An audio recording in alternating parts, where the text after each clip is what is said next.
సభలో అసలు స్పీకర్ అధికారాలు సభ్యుల హక్కులు ఏంటో తేలాలి అన్నారు జగదీష్ రెడ్డి. దీనిపై తీవ్రంగా మండిపడింది అధికార పక్షం. జగదీష్ రెడ్డిని సస్పెండ్ చేయాలని డిమాండ్ చేసింది.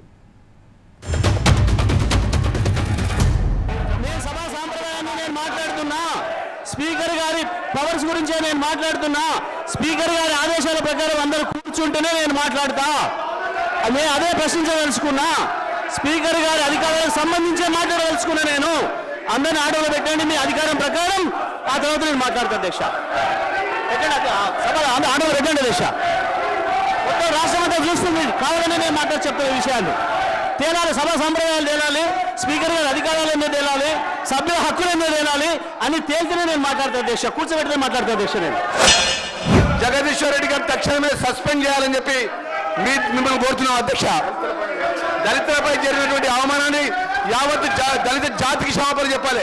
మొదటి నుంచి కూడా టీఆర్ఎస్ ప్రభుత్వం దళితుల మీద చిన్న చూపు, దళిత వర్గాల కంటే చిన్న చూపు, చేరు మీద చిన్న చూపు. ఈరోజు జగదీశ్వర్ రెడ్డి గారు మాట్లాడిన మాట విషయం తక్షణమే ఆయన సస్పెండ్ చేయాలని చెప్పి డిమాండ్ చేస్తున్నాం. అధ్యక్ష